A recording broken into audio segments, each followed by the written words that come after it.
this cosmic alignment of the stars, Iowa right now has just become this mecca for deer hunters who want to shoot a really big deer. For producing big deer, we've had great success over the last 20 years.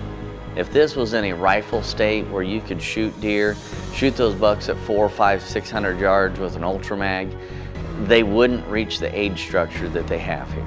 Another part of it is no gun hunting is allowed in the state of Iowa during the primary rut season when the mature bucks are the most vulnerable. Now, Mike's got something very special here with this property he manages. I mean, you can go 2-3 miles this way, 2-3 miles that way, and you're gonna run into a lot smaller deer because they're killing the smaller deer, they're not letting them grow. But the problem is we were having nasty weather. The first couple days, we had wind from the east. Things just were not lining up, and it was continuously frustrating the heck out of us because no matter what happened, we were one step behind these deer. We elected to sit up. There's a trail coming off this way, right off the top of this hill in this switchgrass, and we elected to try and get in front of them. And there hasn't been a lot of deer this morning. I don't know if they came back and bedded down early, which could mean an early feed this evening, but we saw a really, really good buck here yesterday morning doing this exact same thing, coming back over these hills to feed. But the way my luck goes, as usual, that ain't gonna happen while I'm here.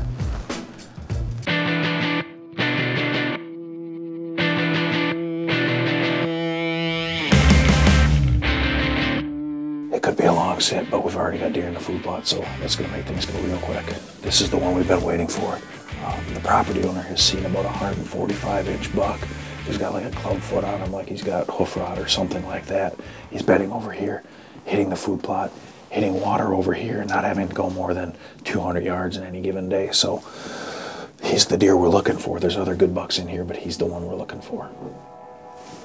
We knew there were a lot of big deer in that area. We knew there were a lot of does in that area to draw in the bucks. And within a half hour of crawling into that blind, I had a gorgeous 10-point hop the fence and feed. And he fed there for an hour. He fed there for an hour and a half. And I looked at him and I looked at him. I'm like, oh, he is a beautiful 10-point, but he was young. And I'm kind of waffling back and forth. You know, he's not quite as big as I think I can shoot right here, but there's also that pressure to get an article, to get a TV show. And this buck stands there, and he stands there, and he stands there. I'm thinking if he walks up right in my face, he just might tempt me bad enough where I'm gonna have to shoot him.